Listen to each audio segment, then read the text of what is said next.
Hello everyone, welcome to Breakage Barriers. My name is Blessing, also known as Lady B. As you watch, do subscribe, press the notification bell, drop a comment, and make sure you press the like button.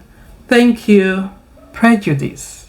If I'm allowed to interpret it in a layman's understanding, prejudice is a preconceived opinion of others, and one way anyone can break free of prejudice is to get oneself educated and to take time out to be able to find out, study, research, or if it's a person, meet the person and get to know the person, get to know the group of people, if it's a group of people, so that I can get as much information as possible so that I can make an informed decision. And when one has an informed decision, which goes with everyone, but when it comes to humans, try to understand one another, we can't in its entirety understand another person if we don't take steps to know the person,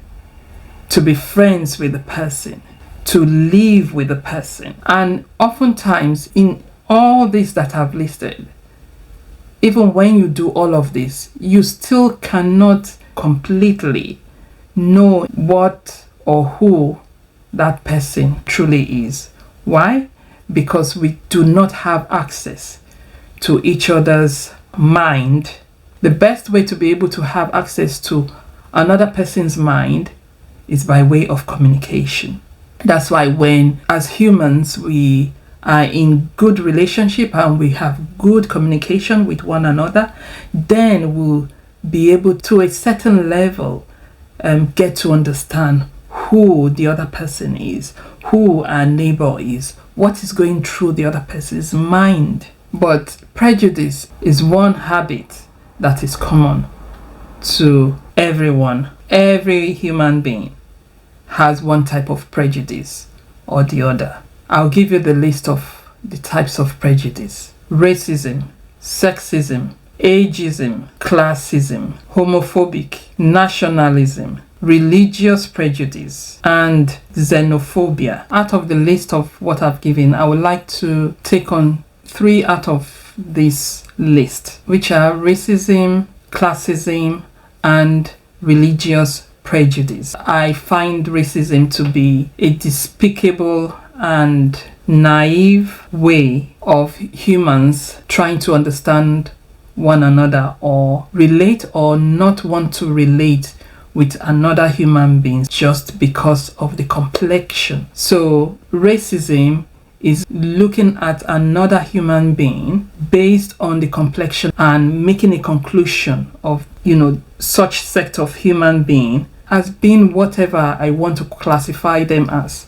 And majorly is always something negative. The no-gooders is always, I cannot relate with these people because those group of people who have this certain color of skin, for example, are aggressive, criminals, and poor. These are the 3 ones that people of color are majorly addressed as.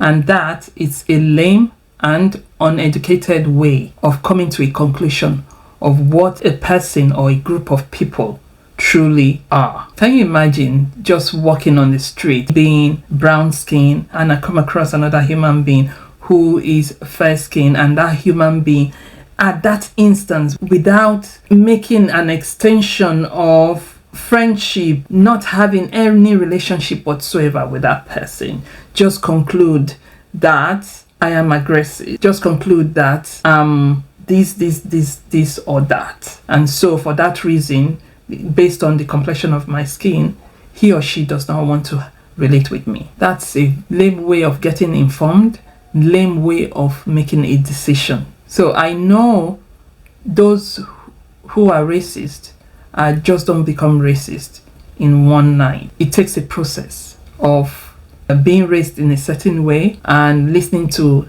certain incorrect information about a certain group of people. Next is classism.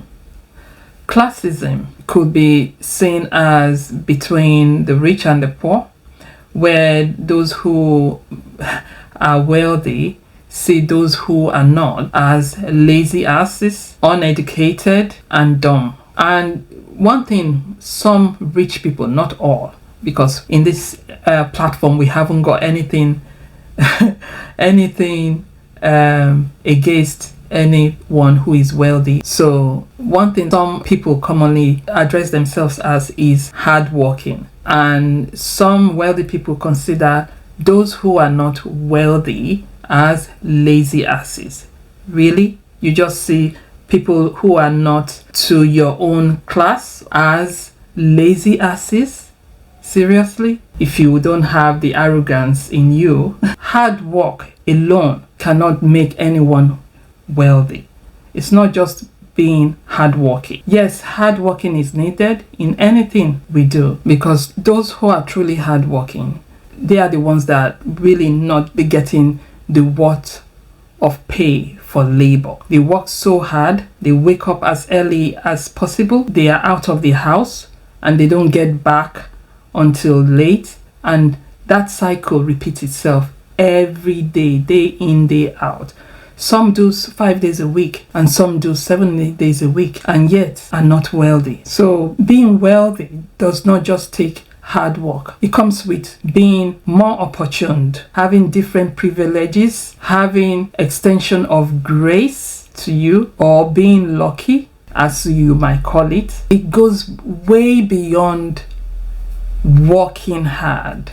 So when anyone finds themselves in a privileged position, that's the time to show empathy to those who aren't as privileged as you are. That's the time to extend the same grace, the same opportunity that you have been privileged to have to other people. And the last one is religious prejudice. Do you know that even amongst those who call themselves religious, who also practice prejudice amongst themselves, which is being hypocritical, really? Because there you are claiming religiosity is meant to be closeness to God, and when you practice closeness to God, then you should be able to practice love for yourself and for other people around you. But usually that's not the case, because even within the religious sect, for example, you see those who are of Catholic faith having prejudice against Presbyterians, or those who are Presbyterians having prejudice against Pentecostals, and even one religion to another, that is, those who call themselves Christians having prejudice against Muslims, and vice versa. So, for example, now, a Christian, because of what he or she has heard on the news or probably seen without any experience with another religious person, or without any relationship with another religious person, just sees that other person and conclude on the basis of limited information that's got nothing at all to do with that person he or she has seen, and conclude that, oh, this person is this. For example, I say, because there's a lot of tension now between some Christians and Muslims, you see some Christians will see a Muslim person and just conclude from just the facial features, this person is a Muslim, he must be a terrorist. Or maybe if the Muslim is a woman covered up for religious reasons, another Christian will see that Muslim and just conclude that the Muslim is a terrorist, without making an effort to have a relationship or any experience whatsoever with that person. Could imagine, just for the love of living and dressing in a certain way, but being prejudged to be something that that person really isn't at all. It's a lame way to have an understanding of somebody, and it's dividing us as humans, greatly dividing us as humans. That's why there's a lot of hate everywhere. That's what prejudice does to our relationship as humans. You don't want to take time to get to know somebody. You don't want to take time to have an experience with somebody. The person just decides to put a group of people, an entire group of people in a box and label them as evil, label them as bad, label them as aggressors, label them as poor people, label them as terrorists. It's a destructive way for us as humans to be able to share this space on earth. And then one day somebody will wake up and say, oh, this world is full of evil, this world is full of this world is full of that. But the world is a beautiful place. The earth is a beautiful place. What makes it evil is the way we humans relate with one another, and the way we treat one another, the way we treat our space, the way we treat, everything around us. That's what makes it inhabitable. The side effects of prejudging others are hatred, anger and fear, isolation in terms of minorities.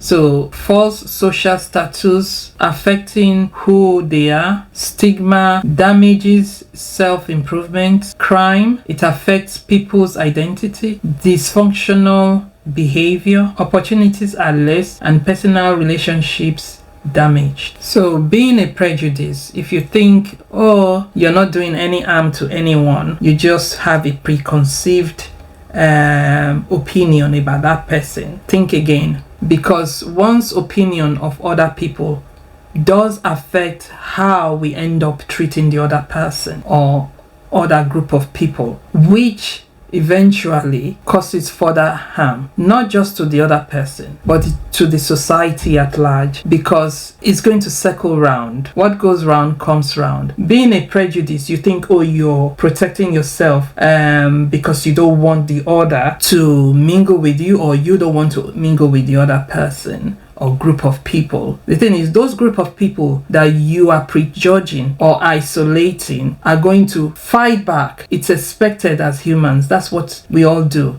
They are going to, in their own way, tend to fight off this prejudgment and prejudice that they are experiencing in whatever way possible. And that is going to come round back to the one who is the prejudice. So something to think about, really.